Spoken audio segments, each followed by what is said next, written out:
It's indisputable. I'm your host, Rashad. Richey. Good to be with you. We have a lot on the agenda today. Breaking down news of the day with me, my contributor, none other than David Shuster, Rebel HQ, contributing all-star. Always fascinating to have his analysis.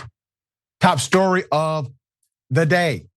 Remember General Flynn, the man who said, lock her up, the man who ran with Trump, basically, in order to figure out a way to weaponize the DOJ against Hillary Clinton, the political opponent at that time of Trump. Well, that guy, who later became a government agent, who was also a government agent for another country, that individual, well, he's begging for pennies now to fund his legal defense. Here it is. We don't like to do this, but we just had like another batch of subpoenas come out of the Jack Smith special counsel. Those people are unbelievable. Oh yeah, crank it up, Devin. Devin. There's the only way that we're going to be able to defeat these people. Pennies, nickels, dimes, quarters, everything matters. And trust me, this.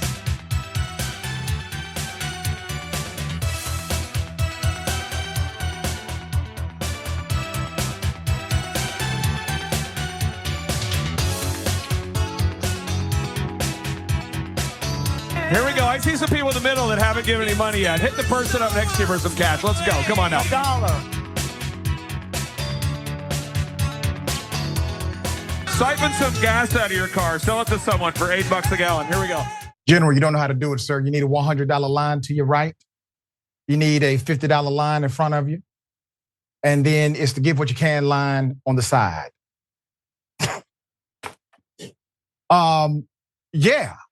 He's going around churches begging for pennies and nickels. It is so unfortunate that people are willing to fund the criminal action of Flynn and the cronies around him. Far right wing reawaken tour made a stop at Trump National Doral in Miami on Friday. One of the speakers, General Michael Flynn. While on stage, Flynn went into a tent revival mode and started asking the crowd for pennies, nickels, quarters to help him fight subpoenas, okay? So as Europe's hit, the final countdown played in the background, Flynn told the crowd, quote, we don't like to do this, but we just had another batch of subpoenas come out of the Jack Smith special counsel. These people are unbelievable. Reawaken America founder Clay Clark also suggested siphon some gas out of your car, sell it to someone for $8 a gallon. End quote. General Flynn, who went from being a national security advisor to former President Donald Trump to full-blown conspiracy theorist, made it clear that at least on that particular day, it was up to Trump and company's fans to fund their legal defense rather than a presidential campaign. Former Trump advisor Pete Navarro was also on stage. The fact that Trump's fundraising was going towards his own legal bills was no secret. But this is Flynn blatantly panhandling for loose change in the name of defending their anointed leader against these people. So hooray for transparency. Now, let me say this. First of all, this is a beautiful thing. It's a beautiful moment in American history. These individuals who were antithetical to the progress of this nation, to transparency, rule of law, governing transparency, all of that, these people are now having to raise money to defend themselves from criminal prosecution, civil prosecution, and naturally, Trump is still running for president of the United States and in the lead with the Republican Party. What is it about Trump and his lack of leadership, or his, let's say, corrupt leadership, awful leadership, that makes him do the exact opposite of what most leaders typically do? Most leaders, even if they are mediocre, will come in contact with someone who does better later in life. You can look at some bad leaders we've had, bad leaders even in the financial market. some of the individuals that they have come in contact with actually did better in their future lives and their future selves, but not with Trump. Everyone Trump has made contact with, everyone Trump has made come to his orbit, they have all done much worse. Not kind of worse, but much worse. From being indicted to literally, well, begging for pennies at the local church. Michael Flynn. All right. David, this is a hell of a thing, dear brother. What are your thoughts here? Well, first of all, will things ever be the same? It's the final countdown. Who would use that as part of their effort to sort of raise money to try to fleece people into supporting something this ridiculous? I've heard about a lot of, passing around the hat and collecting money, but the idea that you would use Europe's the final countdown, that just seems like blasphemy to me. But this is just pathetic. I mean, Michael Flynn was the same guy who suggested that Donald Trump seize the voting machines in 2020. He's not somebody who believes in democracy or the Constitution, clearly based on his actions. And I think it's perhaps fitting that now he's having to beg people for help. It is about as pathetic as one could get. And I just feel badly for all those people who are being snookered into handing over some of their dollars and their coins to somebody like this who really doesn't deserve it. Yeah, and I have a theory about Flynn. I really don't believe Flynn is a true believer. I don't think Flynn actually believes in the conspiracy theories. If you look at the trajectory of his professional career, he was sensible, conservative, yes, but sensible to a degree. And then when he started to, become more and more polarized, when things started to come out about him in the media in relation to his affiliations with foreign governments, him lying on official affidavits, he started to become more and more of a conspiracy theorist by public proclamation. I think he did this because he was trying to find his new team, his new crowd. And what better place to go than to individuals who already believe lies, who already have subscribed to ideology contrary to common sense, Trump supporters. And he found his new haven or safe haven inside of that group. All right, we shall see what happens as the cases, multiple cases, move forward.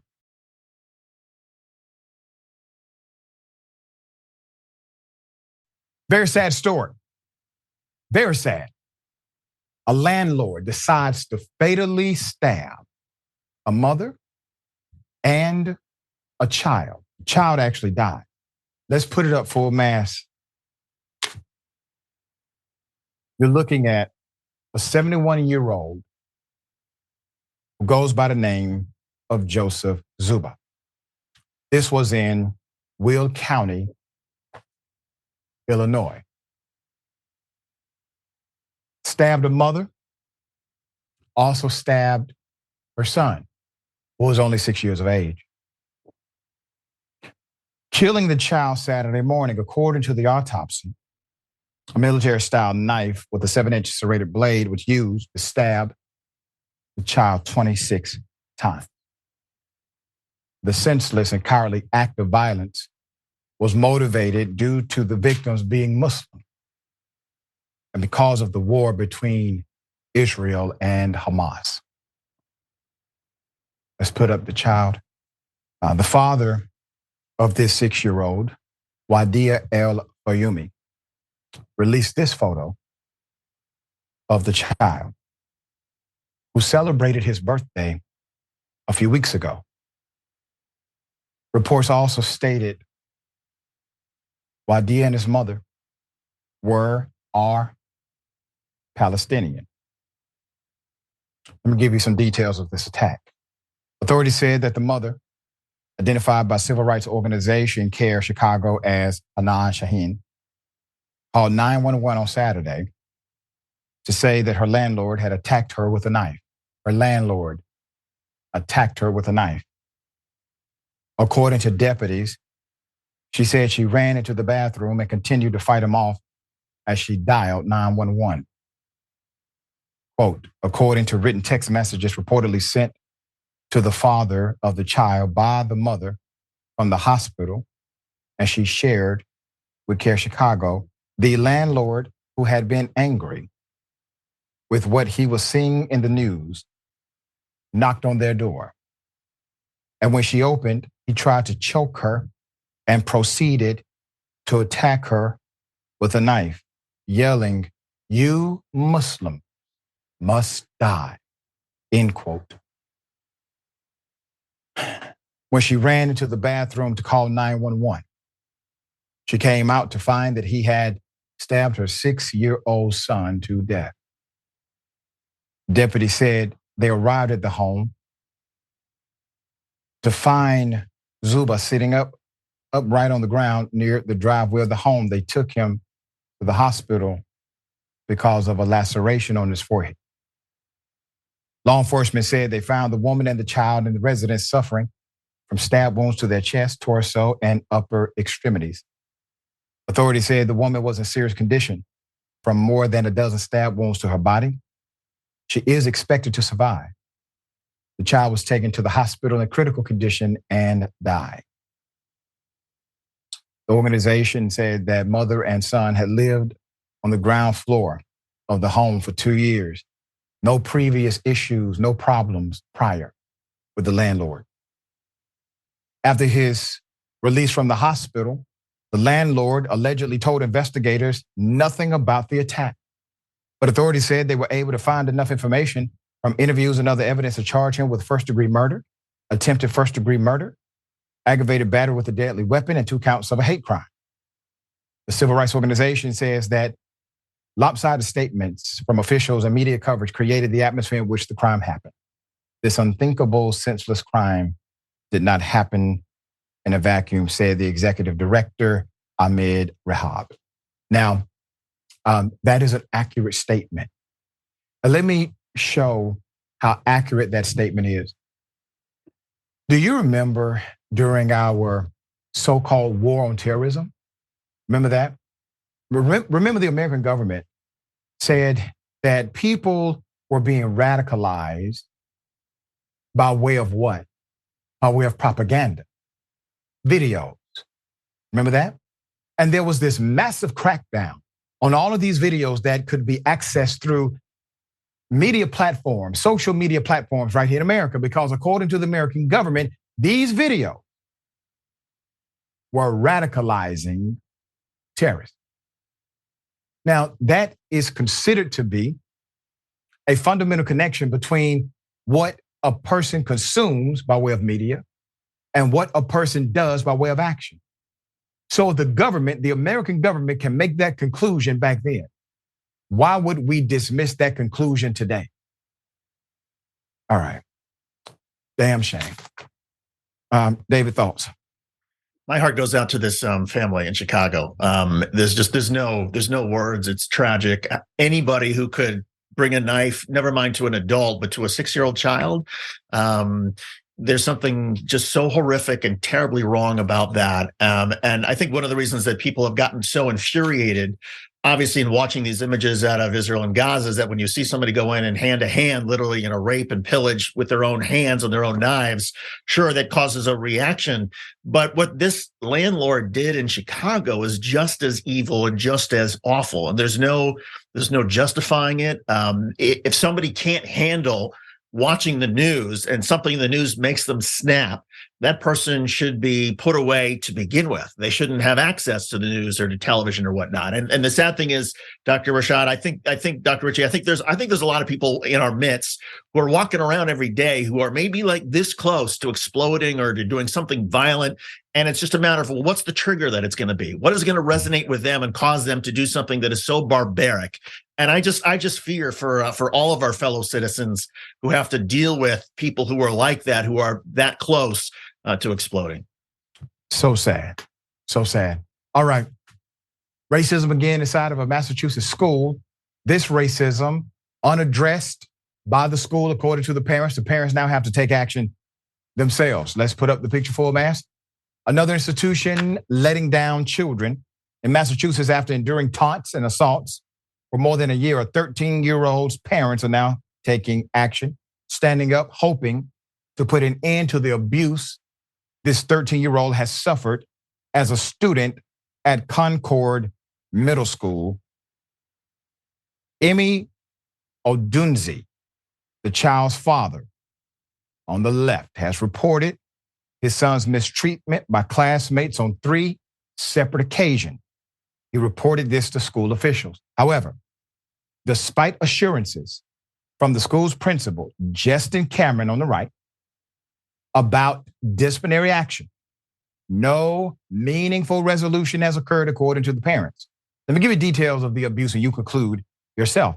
The most recent incident transpired when the team's participation in a football game with other kids. Look, that's the monkey in the middle, end quote. A white child yelled to his friend.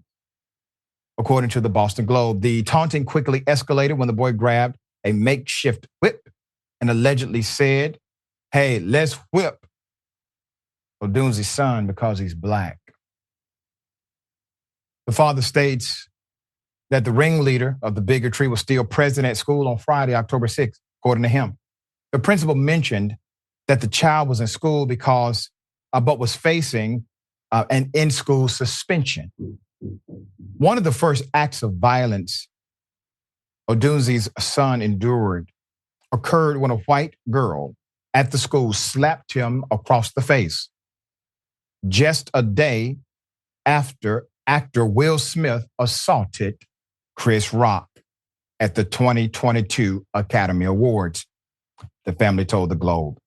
The young man's father, who has since retained legal counsel, believes this incident was also racially motivated.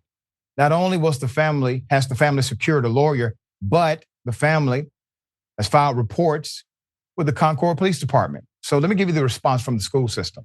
The school's spokesperson, Thomas Lucy, made a statement about the radicalized violence on campus, but was careful not to address the specific case in question. Instead, the representative submitted links to the school's 5-year strategic plan and a plan for diversity, equity, inclusion, belonging, and anti-racism for the academic community. The third part of the plan aims to foster an, quote, inclusive culture through regular teaching development and celebrating diverse cultures. So let me give you some past incidents. Nevertheless, the schools have faced a similar situation previously. So in 2020, Black parents of Concord's Metco Families Collective urged officials to address racial injustices their children faced on campus. One Metco mom, Akil Obas, said at a March 2022 Concord Carlisle Joint School Committee meeting that there are microaggressions the Black students feel that they do not understand. So here's the reality. When that parent went to the school, assuming that discipline did occur because of the severe nature of this bullying, he sees the student at the school. Principal says, well, listen, what else do you want us to do? He is facing in-school suspension. They would not deal with another type of bullying incident in that way. Typically, they would, in fact, suspend the student, physically expel the student, place the student in alternative learning away from that campus. But in this case, they don't do that. Well, that's called culture. It's culture. And the reason why the school system has everything right on paper, but everything wrong in execution is because of culture. You can say the right thing on your policy, and they actually do. Their policy seems to be robust, inclusive. They have a plan, a protocol, a strategy. They have a strategy for students, a strategy for teachers, a strategy for principals, but they have no strategy to change the culture, which means you got to change the people. There are individuals there who will pass your test. There are people there who have learned how to check the right boxes on something you place on paper.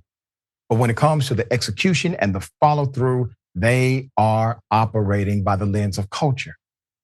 So you cannot talk transform without talking transfer. All right, David, thoughts here. I'm so glad that you talk about the culture of the school, because I think if it's one incident and it's just, one isolated incident, then fine. That's a one-off and somebody made a lapse in judgment or there was a mistake made. But when this happens over and over and over again, there is a pattern, and patterns are created because of the culture of the people who are running the school, because of how they're enforcing or not enforcing things. And every time I see a sort of pattern of this, it just, blows my mind. I mean, they have been warned about this before. They've been asked to deal with this. They have the right policies, as you point out, but for some reason they can't execute and try to make sure that the school is safe and a learning environment for everybody. That's a big problem. That's right. It takes courage sometimes to change a culture of a thing. All right, we got more on the other side. It's indisputable, stick and stay.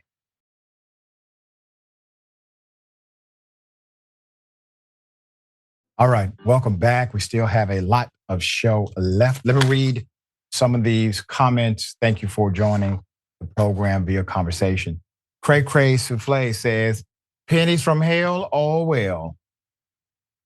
Nostra Science, unhinged General Flynn being a grifter at church. The General Jack D. Ripper Fluoride Menace from QAnon Hell. Yeah. Douglas Cheeks, help a brother out, please. Lord Parks. They would rather give him all their money and their possessions to him than take care of their own family. Some of them, and that's the unfortunate reality, and they know this, so they prey upon individuals who would do something, right? They told them to siphon off gas. All right, Dystopian Dragon, thank you for that. Sarcasm warning. GOP equals fear, hatred, greed, and cruelty. Pettiness and cruelty are the point. Landlord fatality. Yep. Donald James X, Muslim hate is back and right. Barrier Reef, only a monster could do something like that to a child. That's right. James Thompson, doctor, I understand your tears because you have a soul. And Twitch. Interesting. Yep. Stellar Wingman, Doc, how come these guys don't have to pay income tax on this grifted money? I mean, that's a great question. Okay. The whole reason to have nonprofit status was not to raise money for somebody's legal defense. That was not part of the thinking of that particular federal statute under the 501c3 clause. Guarantee you. All right. And Ghost Dog TV, if he was a true believer, he'd represent himself in court instead of fundraising to avoid having to take a federal public defender. Yeah, none of these guys are true believers. Tracky 21, as a black man, but with an Arabic first name, but not Muslim, I do wonder how many times I'm judged unfairly because of assumptions. I use my last name more often than not because it's easier for folks to say, I feel for this family. I understand. All right. Okay, on a lighter note, ladies and gentlemen, I wish Karen would. You want to call the police on them for having a barbecue on a Sunday. I feel free! Back off! I'm going to tell them there's an African-American man threatening my life. Excuse me? What issue you got, man? You got an issue? Excuse me? You got an issue, man, beeping your horn on us? Behind me. Yeah, you guys weren't going. I wasn't going. My foot doesn't go that fast to get on Oh, the you didn't. You just Watch stopped. what you say, man. Watch You what just say. I stopped don't in the care middle about of the your road. camera. You just stopped in the middle of the road. Well, you're going to not have a job after. Yeah, maybe next time you guys should think about hitting the gas pedal. Listen. I don't have to listen to you. Listen. The next Thank time you. Thank you. What'd you say? you heard what I said. Do it. Here. You heard what I said. You heard what I said. Being stupid. Take the What are you gonna do? phone and I'm now going to rip it out now of you're your hitting me. hand. No, I don't. Get your hands off of me. What are you doing? Next time, no. Get your hands. Get your hands off of me. Jackass.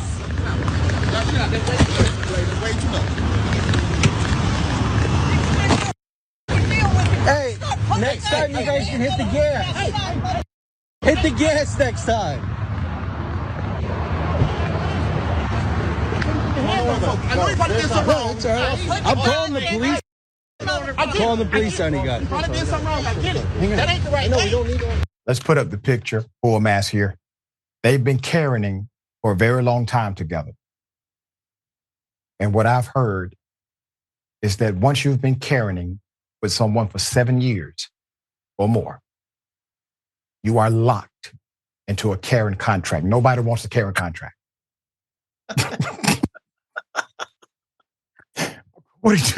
According to the narrative, the young man was delivering pizza, okay?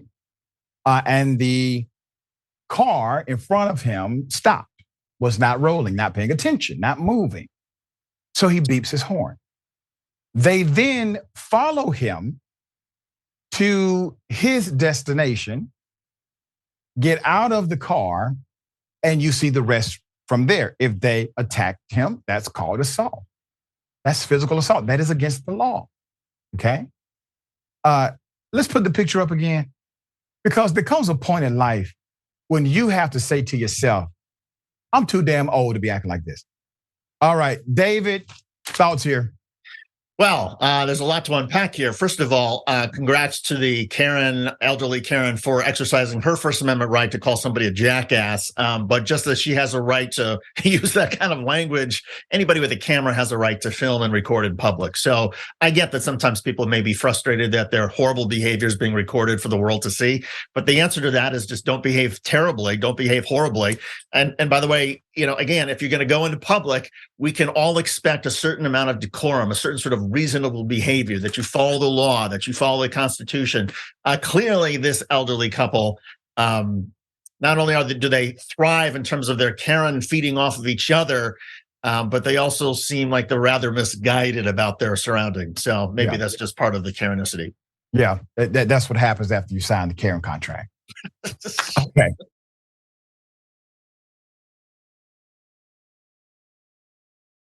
One of the saddest stories you will ever hear, a man gets his arms amputated, cut off, because of the neglect of jail guards. Here it is.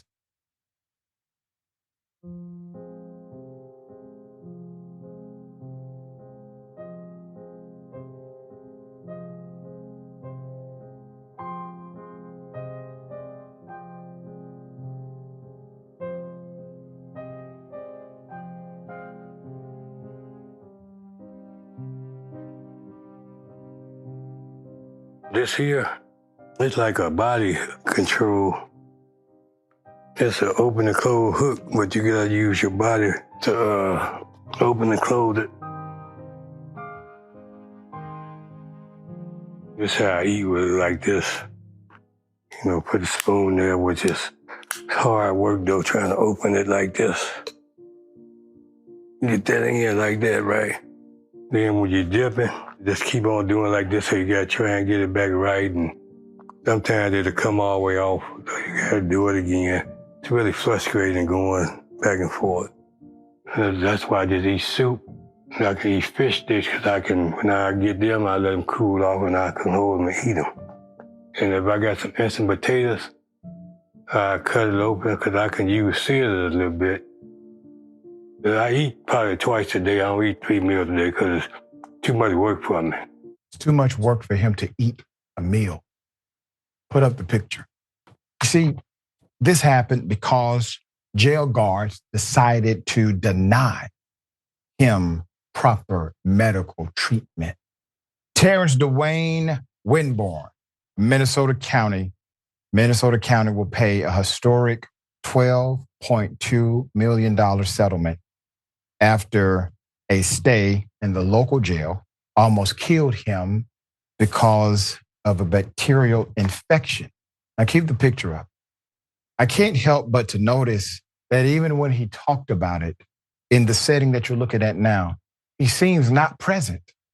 Winborn has been trying to adjust to living without his limbs since he nearly died in 2020. His lawyer said that the jail staff, that their negligence and their failure to provide adequate medical treatment later worsened his condition and ultimately caused permanent injury. The then 59-year-old was arrested in the early hours of August 27th, 2020 for driving and alcohol-related infraction. He was held at Scott County Jail in Shakopee, about 25 miles from Minneapolis. Police officers conducted a breathalyzer test which showed that his blood alcohol his content was at 0.13, higher than the legal limit. Around 10 a.m., Mr. Winborn began vomiting a couple of times, including an hour later when he returned from his bail hearing, which his attorney argued was warning of his medical condition. They also noted that the vomiting did not result from his blood alcohol content level. Despite his symptoms, the lawsuit stated that the medical staff did not evaluate him. In addition, he also complained about his arthritis and not having his medication, which was taken away by jail staff upon arrival. When his complaints were sent to medical staff, the correction officers were told that the nurse ordered an inhaler and that he could have OTC, over-the-counter Tylenol. The following day, at about 10 a.m. on August 28th, Mr. Winborn was unable to stand during his medical assessment, according to the lawsuit. He was stumbling, he was mumbling, one of his hands was swollen, and he was in pain. And a short time later, he was showing signs of abnormal breathing.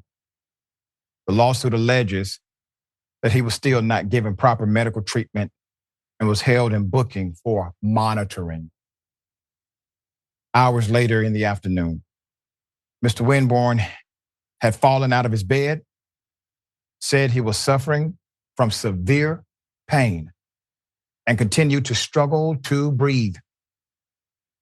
He was then transported to a local hospital, but he was taken into another facility for better treatment due to his severe symptoms at this point. During his lengthy months-long hospital stretch, Mr. Winborn had to get both of his arms, stopping at the forearm, amputated. He also suffered from gangrene, a heart attack lesion, and septic shock, among other conditions, according to the lawsuit. KSTP-TV reported that Mr. Winborn's lawyer said that nearly 40 hours of footage connected to this incident had been erased. The failure to provide Mr. Winborn with constitutionally required care was, we maintain, inhumane and offensive at every level. His attorney, Katie Bennett, wrote in a statement, the news station reported. Per the outlet, Bennett added, quote, to destroy the best evidence of the abhorrent conduct demonstrates the need for the acts for sanctions and the size of this settlement. While this settlement cannot undo the pain and suffering that Mr. Winborn endured, it serves as an important step toward justice and accountability and a message to correctional personnel and correctional medical providers not to engage in this kind of conduct in the future, end quote. Put up his picture again. You see, while some people may have seen a neighborhood drunk, someone who is not worthy of their attention nor care, even though they're sworn, obligated, and getting paid to do so, you should see a human being, a person, humanity, the same as you. But when you can't see yourself, you can't see others. This man does not or should not have to live like this, but because of a lack of simple care. You know how easy it would have been to get him the proper medical treatment? One phone call, because all they had to do was follow protocol. There's already a protocol set to do A, B, and C when there's a medical issue. And while some may talk about, and I've seen some of the threads back and forth, and by the way, Atlanta Black Star did a great job reporting this, saying, well, he put himself in that situation. Please understand how the justice system works. Whatever your opinion may be of Mr. Winborn, here's one fact. The man is innocent. That's right. He's innocent. You see, he's innocent unless he is proven guilty. So he's in the county facility for a few days. And because of their negligence, they now have to pay out 12+ million. And who really foots the bill? The taxpayer. Now you're really defunding the police by way of the police. All right, David, thoughts here. Well, look, I think it may be too much to ask, unfortunately, for a lot of our fellow humans, for some of our fellow human beings to actually show some morality and compassion and empathy towards somebody who doesn't look like them or may be homeless or drunk or whatever off the street. But simply, even if you can't get there, even if our society cannot ask people to, for moral reasons and humane reasons to do the right thing, simply for economic reasons, if you make that phone call, if you take a step, you will save your community money.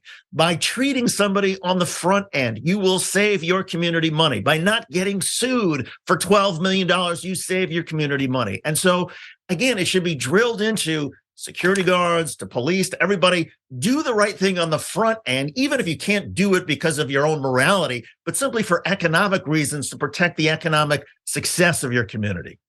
Well said. All right, we got more on the other side. It's indisputable stick and stay.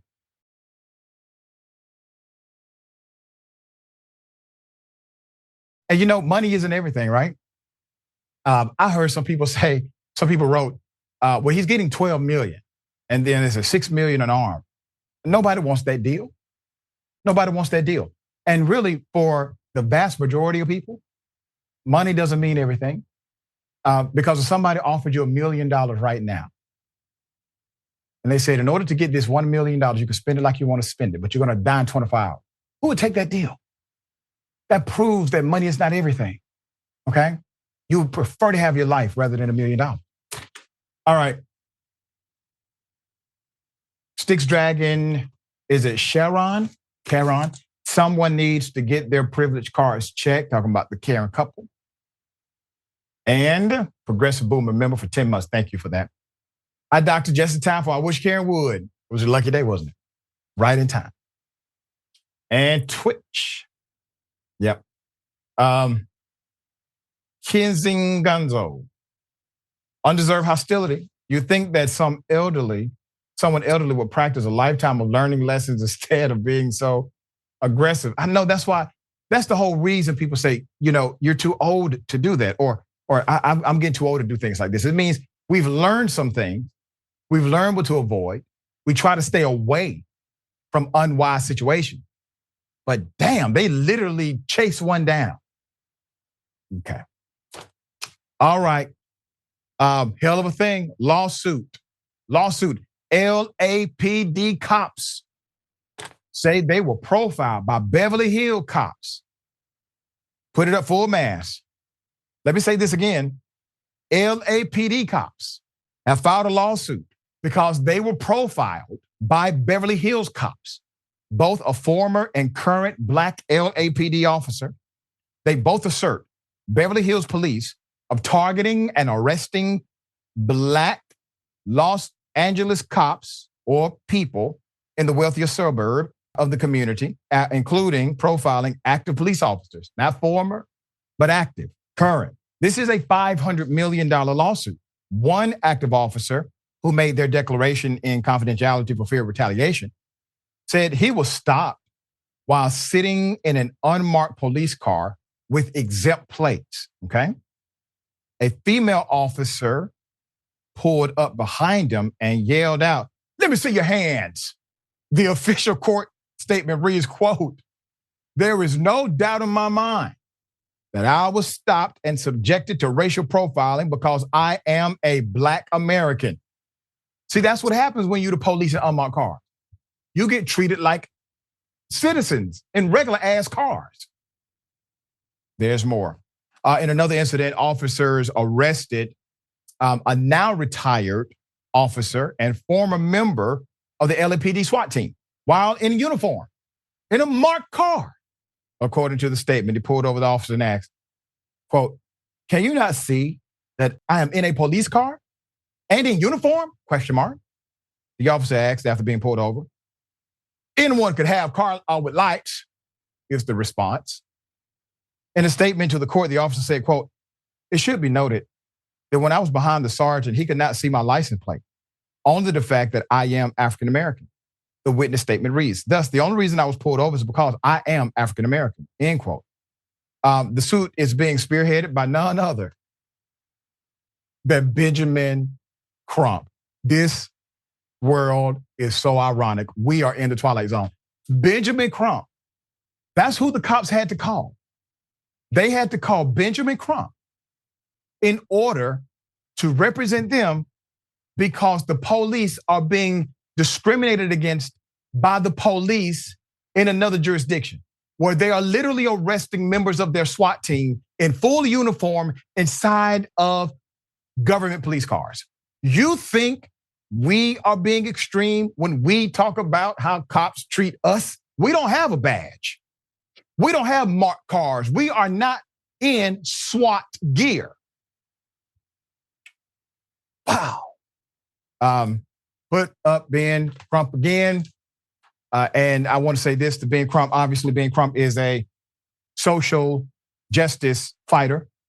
He has also represented the families of George Floyd, Breonna Taylor, originally filed the case in 2020. The class action lawsuit has amassed a little under 1,100 victims. The suit alleges that Beverly Hills police targeted Black people when the agency formed a task force to address concerns from Rodeo Drive businesses about a rise in burglaries, shoplifting, and public intoxication. Trump also claims the task force was formed not because of an increase in crime, but over George Floyd protests in Los Angeles and Beverly Hills. The city has faced criticism after it charged protesters with misdemeanor curfew violations in 2020. Beverly Hills police and city officials in general denied the allegations made Friday by Crump and the LAPD cops. The city of Beverly Hills continues to vigorously defend this case and denies the characterizations of the facts and evidence presented today. Beverly Hills is an international designation that welcomes visitors from across the country and around the world. But what about the ones next door that happen to be Black?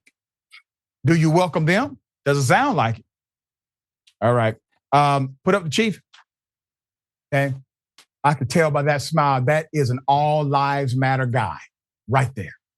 Beverly Hills Police Chief Mark Stainbrook has yet to make a comment at all, but he did provide this snazzy picture of him smiling. Okay.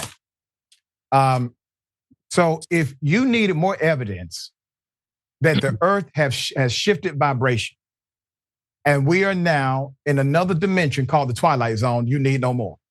In this world, Benjamin Crump is called by the police to represent the police because the police are discriminating against the police.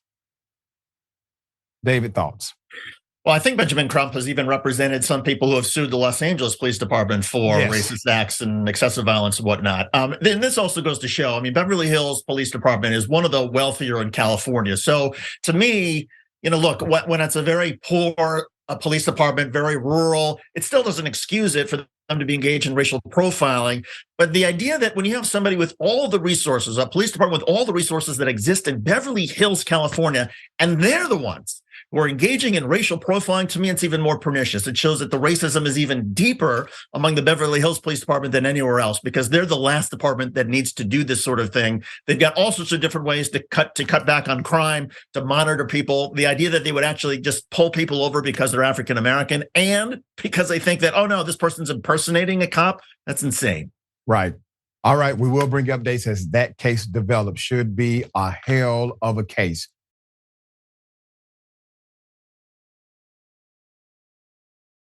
All right, you know, initially I wasn't going to go down this rabbit hole, but damn it, it's so tempting. Will Smith has now responded to Jada's book for the first time. Let's put up the picture full mask. A lot of twists and turns. Put on your seatbelt. No, Jada has not married Tupac's hologram, at least not yet. But I still predict that will come. After all of the controversy surrounding Jada Pinkett Smith, her memoir, her husband, Will Smith, has finally responded online. So Will posted a video that said that he turned off all his notifications, all right? Here it is. Fun fact about me, I can take a nap almost anywhere.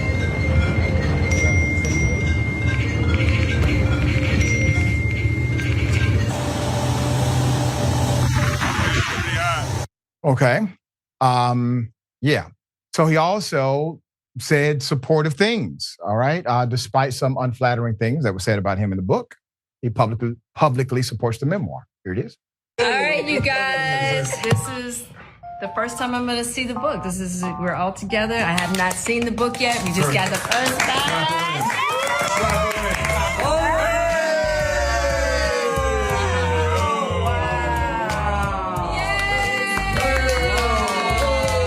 I also have a letter from Will, right? Okay.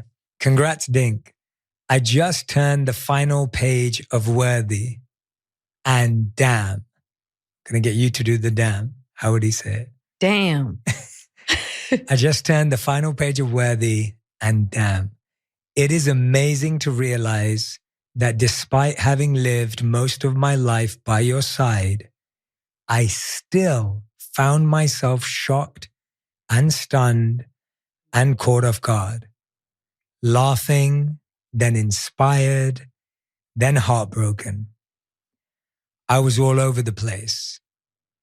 It's one thing to hear anecdotes at a family barbecue, but it was truly overwhelming to take in your story potently condensed in this way. You are one of one, a rare blend of power and delicate sensitivity. I know it wasn't easy to excavate the depths in that way. I applaud and honor you. If I had read this book 30 years ago, I definitely would have hugged you more. I'll start now. Welcome to the Authors Club. I love you endlessly. Now go get some Merlot and take a rest. He know I can't have no Merlot. That's beautiful. That's why I can't divorce that joker. No, that ain't why. Put up the picture of Will Smith and Jada again for me, because I got a couple of questions here. But first of all, it was a very sweet letter. I really wish I could believe it. But you all deceived us for 7 years about your marital status, and so much so that Will Smith slapped a whole grown man on the Oscars in front of the world over a lie. You all were not even together, not living together, not romantically involved. He said he did it because, well, you know. So I have a hard time believing anything. I don't know what's staged, what's choreographed, what's coordinated, what's for the camera, and what's legit, what's real. That's my dilemma. Let's put up Chris Rock, Jada. I told you there's going to be some twists and turns here. As previously claiming that Chris Rock did ask her out on a date years ago, when rumors of a divorce was swirling, Jada shared about her reaction to Rock's special that talked about the Oscar slap. In an interview with the New York Times, Pinkett Smith reveals that Rock's words bothered her. I remember my heart piercing, my heart cracking, and I remember my feelings being so hurt. And then I remember being able to smile and wish him well at the same time. Now, I'm going to just pause in this moment. Now, if you remember that moment, Will Smith was laughing at the joke. Go back to the video, you will see Will Smith was laughing at the joke until he looked at Jada. Then he went up and slapped a human being. All right. Pinkett also stated why she is speaking out on everything now. At the end of the day, when you're on your deathbed, or Chris is on his deathbed, or Will is on his deathbed, or whoever, all this doesn't matter. That's true. And so just learning how to exist in that pocket right now, not waiting until I'm on my deathbed. Let's do it right now. Okay. Jada also claimed that Tupac, you're going to go back to Tupac. If you're talking about Jada, you're going to talk about Tupac. Okay. And it's really unfair to Will. How can you compete with a dead ancestor? You can't compete with that. Anyway, while in jail at Rikers, she claims that the rapper proposed to her and she declined the proposal. Now, the only reason I bring this up is because there has been a massive dispute of this claim. Here it is. Jada is currently on her Pay Attention to Me tour, and she is making all these wild claims, including that Tupac proposed to her while he was at Rikers. Really? The math isn't mathing, so let's take a look. Tupac was convicted of sexual assault charges on February 8th, 1995. From there, he was sent to Rikers Prison, only to be transferred less than a month later to Clinton Correctional Facility. And she specifically said she went to see him. This was not on the phone. Book when I go to see him in Rikers, probably one of the more painful parts. Seeing him there, the condition that he was in, and having to leave him there. Cool. So prior to going into Rikers, Tupac already had a girlfriend named Keisha. He proposed to Keisha, her words, in a September 2011 interview. He proposed to Keisha before he even went into prison. They were already engaged. They got married in April. And in the time that he got sentenced and was taken to prison, Keisha actually moved closer to be by him and be by the prison and saw him on a near daily basis. When he asked me to get married, he was at Rikers. So you're telling me that in the 3 to 4 week window that he was at Rikers, engaged to another woman who had moved closer to the prison and was there almost every day, Tupac proposed to Jada. But hey, Jess, you might be saying to yourself, Tupac wasn't known to be a one-woman man. He was no angel. Fair enough. Let's see where Jada was during February of 1995, which was, as we've already established, the only time she would have been able to see Tupac at Rikers since he was only there for less than a month. You see, Jada had already met Will Smith in 1994 on the set of Fresh Prince of Bel-Air, but Will Smith was married, and so nothing happened between them. But in February of 1995, Will Smith was served divorce papers by his wife. 5 days later, on February 19th, Will called Jada and said, "Are you single?" And she said, "Yep." Will said, "We're together now." Jada said, "Cool." And she immediately flew to LA. For the record, Keisha and Tupac stayed married for about 10 months. They got their marriage annulled about 4 or 5 months after Tupac was released from prison. He was bailed out by Suge Knight. It wasn't long after that he met Kidada Jones. Kidada and Tupac were living together and engaged when Tupac was shot and killed. Kidada was the one that was there with him at the hospital the night he died. Kidada was handed his bloody clothes. She was the one who told him, "We all love you," before he slipped into a coma and never woke up. Keisha spoke with Tupac several days before he died, because even though their marriage was annulled, they still remained good friends. And I can't help but notice that all of the women who are actually part of his life in a meaningful way are the ones that have just kept quiet. They've kept silent. They've kept their memories to themselves and not tried to use a dead man as their limelight. And the person who's squawking about him the most is making claims that can't even be verified and don't make sense. And I got to say, that's not the only influencer who has put together a significantly contrary timeline of events. David, it had to be done. Oh, look, I'm glad there are people out there who serve the role of journalism to try to see if any of this stuff makes sense and measures up, whether the dates match. So good to this influencer who exposed this. I tend to think that, most people's relationships are complicated. And so I don't make judgments about, Jada or Will Smith or what they went through. But when you start to leverage the public perceptions about you to sell movies or to sell books, that's when I start to get a little bit sort of squeamish. And it does seem like so much of what they've been saying for the last several years was simply for their public reputations that they would then monetize, not because it was necessarily the truth. Right. And listen, I know some people are going to push back on me for talking about it and being critical. And I'm going to say this. All right. They brought this to us via the red table. Mm. They could have just talked about it at the dinner table and none of this would be public. That's my comment. I got more on the other side. It's indisputable, stick and stay.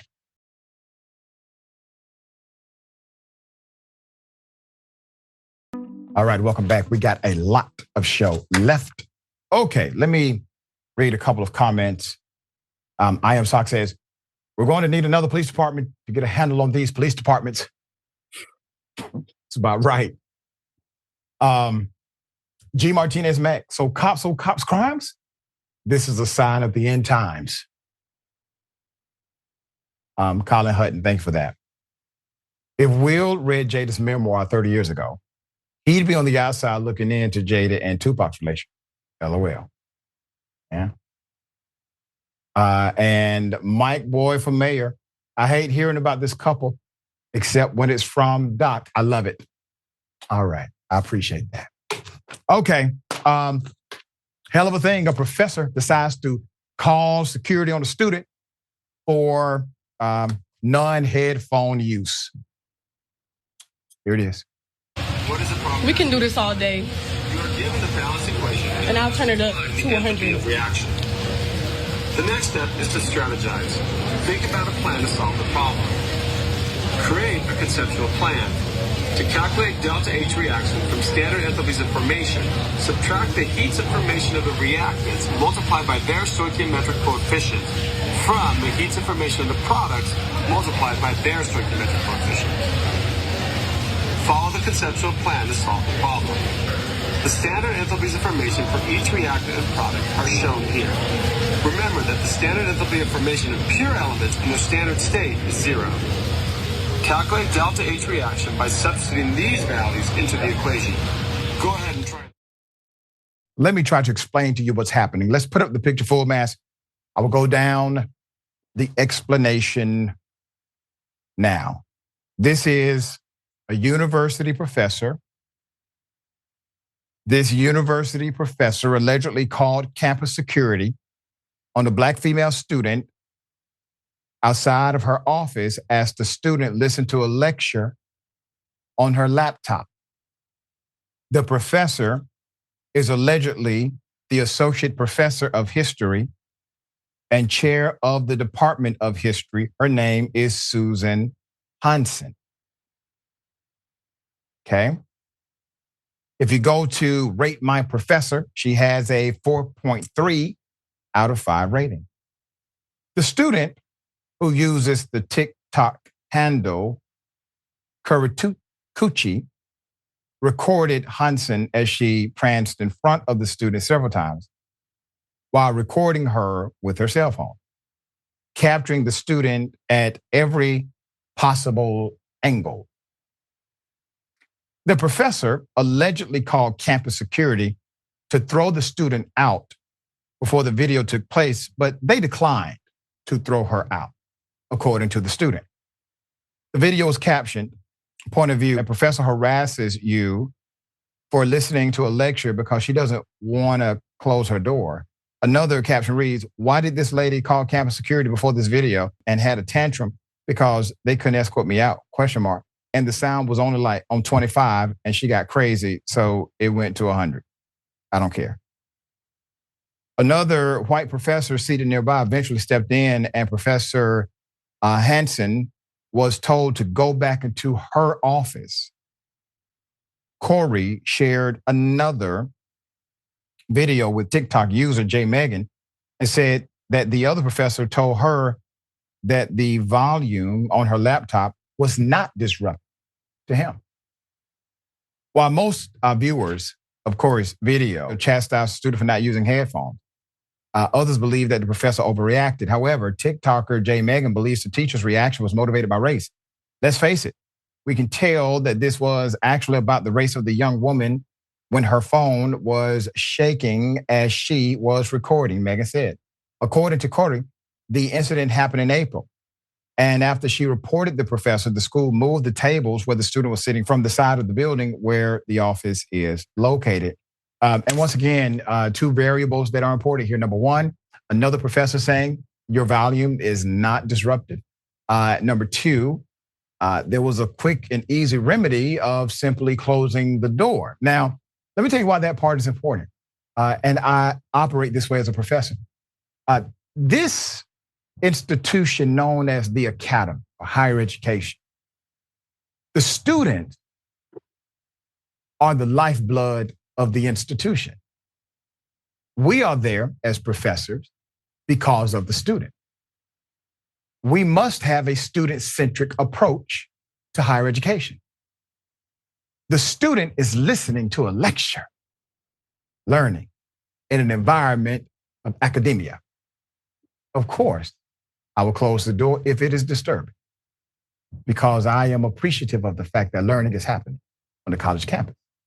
Because as a professor, well, we kind of care about those things, or we should. All right, David, thoughts here?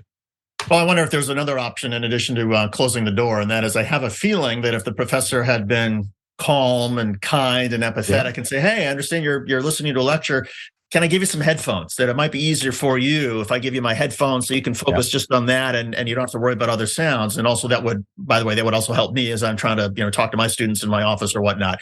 But it seems like all too quickly in these situations, somebody makes a judgment about somebody else based on their color or ethnicity, and all of a sudden it becomes adversarial. And once it gets to becoming adversarial, there's no sort of getting it back. And, I in some ways I feel sorry for the history professors, other students, because I think we got a glimpse about this woman's character, and it's not very pretty.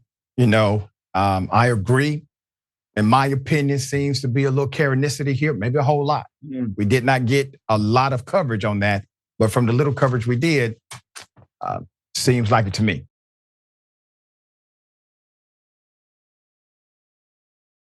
All right, hell of a thing.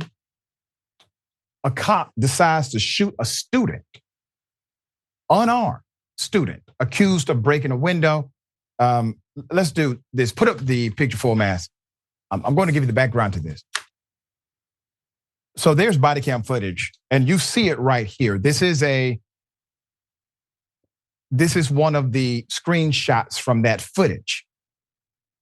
It shows an Illinois cop allegedly shooting an unarmed teenager accused of damaging a woman's window in an incident that attorneys argue was unjustified, excessive, and unnecessary. Sauk Village police officers approached two 14-year-olds during the incident that unfolded. This was March 2022. Okay, you see it there. Body cam and cell phone footage obtained by CBS News Chicago's investigators show an officer, Seth Brown, questioning the child, the girl, and the boy, the children, about the accusation. The girl responding to Brown, quote, "That ain't got nothing to do with me," end quote. A woman in the neighborhood blamed the male teen for breaking a window a day prior, telling a sergeant, Scott Langan, that two teens knew her nephew, and she had a photo of the male teen. The video shows Brown instructing the children to keep their hands out of their pockets. As the male teen explains, they're in the area to meet up with friends, but the officer asks them for their name and their dates of birth. The boy responding, "We didn't do nothing wrong," end quote. There's more. According to the video, the incident intensifies when the officers tell the child to put his hands behind his back because they're taking him into custody. For what? The child responds, "CDP," Langan responded, referring to a criminal damage property. The teen's attorney said he didn't know what the acronym meant during the arrest. On top of that, both officers were reportedly not on the same accord and were telling him different things. "You're going to be charged and let go," Langan said. The other officer, Brown, said if he kept resisting, he would tase him, and ultimately did seconds later, causing the child to start running.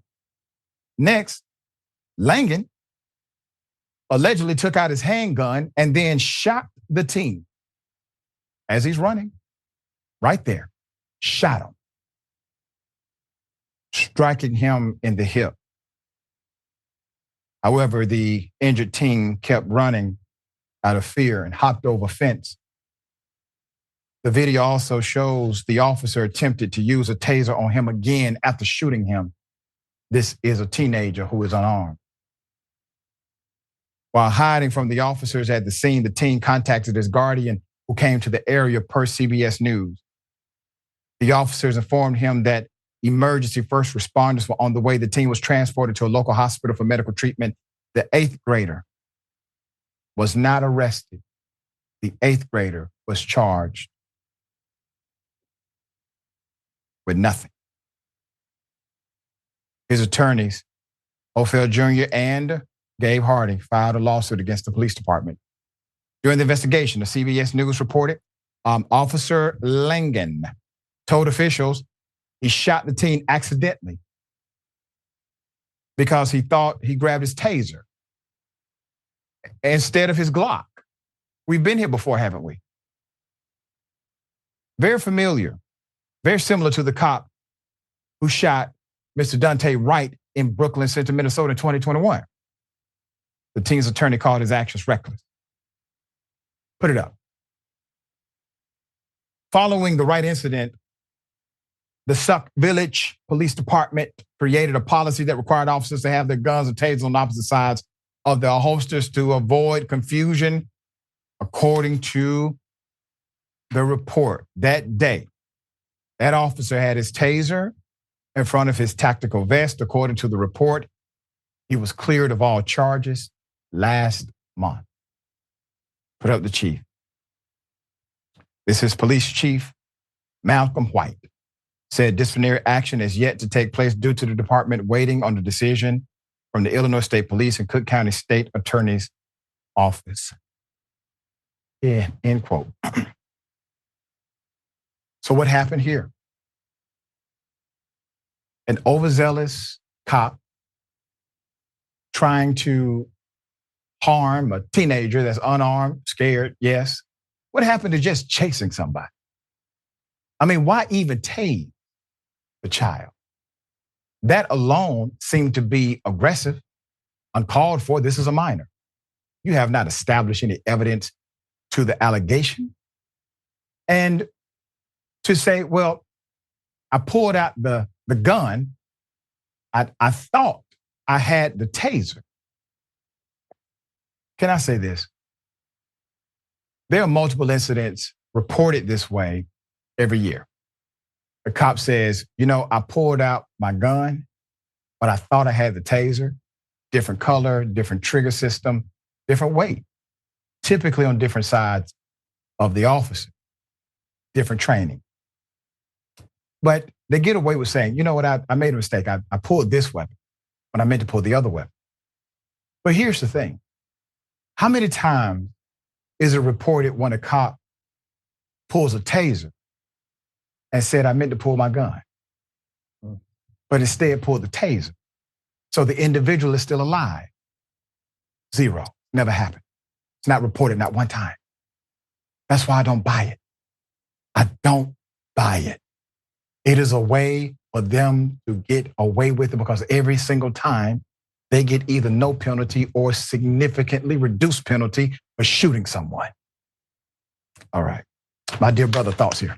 I think the police officer in this case was terribly lazy. And I think that's a common theme, right? It takes a certain amount of work to really try to say, okay, I'm going to find out. I'm going to have a calm conversation with this teenager. I'm going to try to find out what's going on. I'm going to survey the neighborhood. I'm going to make sure that we establish a rapport so that we can chat. But all too often, I think a lot of people want to take the shortcut. And for a cop, that means immediately saying, give me your ID. And then, pulling out a weapon of some kind, and the kid runs away. And instead of trying to chase them and tackle them and arrest them, police officer thinks, I can just shoot them. That's an easier way to bring them down. Or tase them. That's an easier way to bring them down. And you know what? What have we done now with this young man? This young man is going to have a view of police, and his family is going to have a view of police that is going to come back to haunt the police in the future. And that's what happens every single time police use excessive force. That's right. Young man's in the 8th grade, shot by the police. Police says, it was an accident. Nothing happened. Kid doesn't even get charged for the original accusation at all. All right. Okay, we'll follow that story as it develops.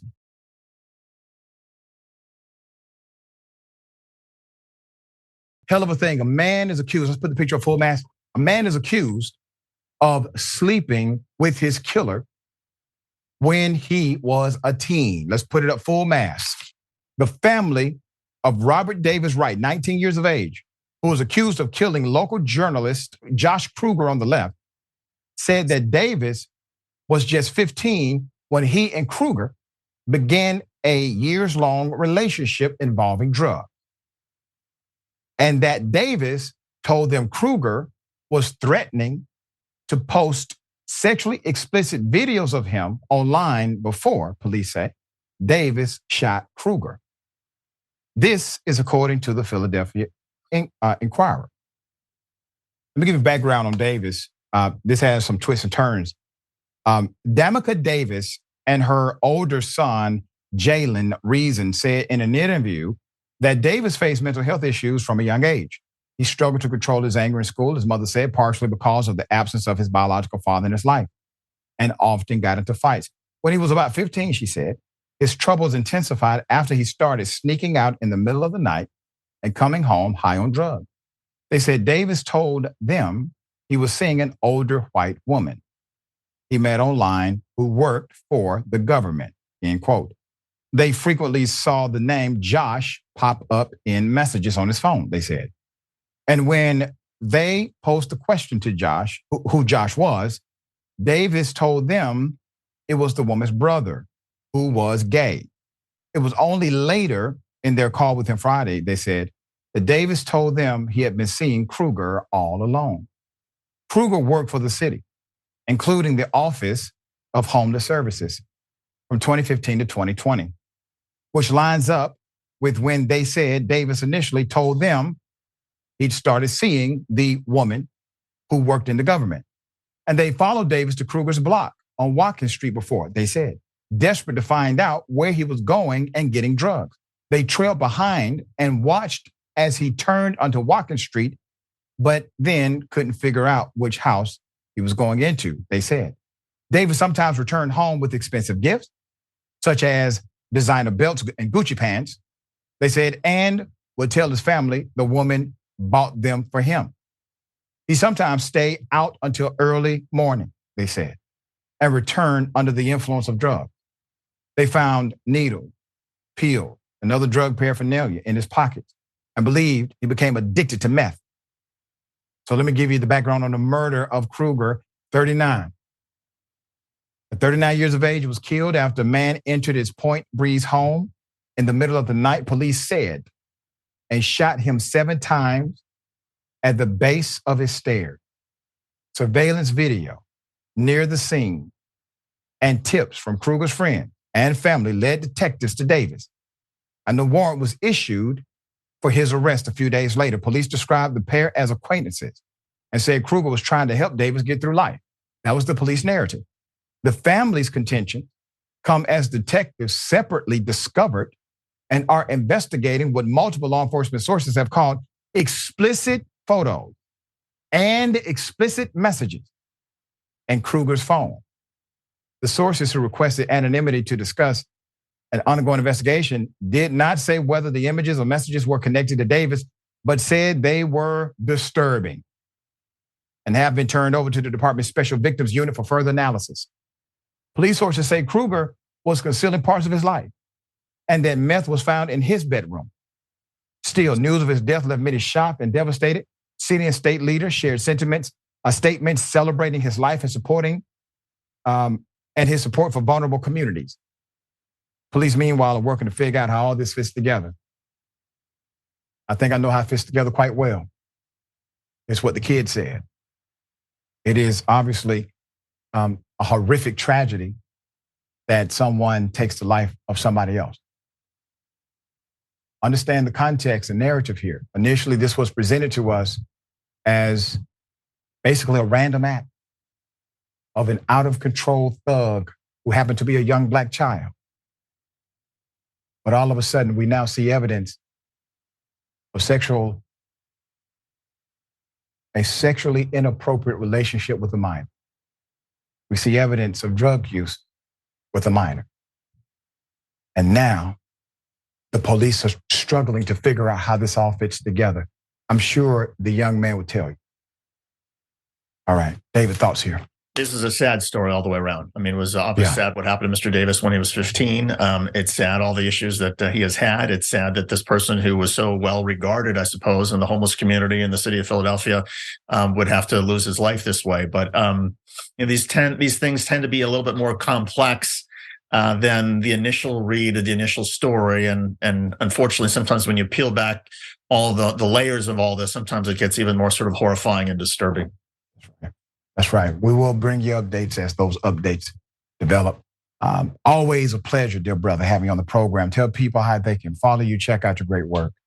Dr. Richey, people can follow us at Rebel HQ on Facebook and YouTube. Just go into the search function and just type in Rebel HQ, and you'll see all of our videos pop up on both platforms. And we talk about police interactions and politics and foreign policy and race relations and education. It goes on. And I've got some terrific fellow contributors who are also putting up videos there. So have some fun scrolling through Rebel HQ and check out the videos and let me know what you think. It is always good watching your videos, man. You do some amazing reporting. Very thankful to have your leadership out here. Thanks. All right. Remember, Dr. Richey, thanks for having me on. My pleasure, dear brother. Remember, take care of yourself, take care of each other, take care of the planet. Remember, the truth is always indisputable.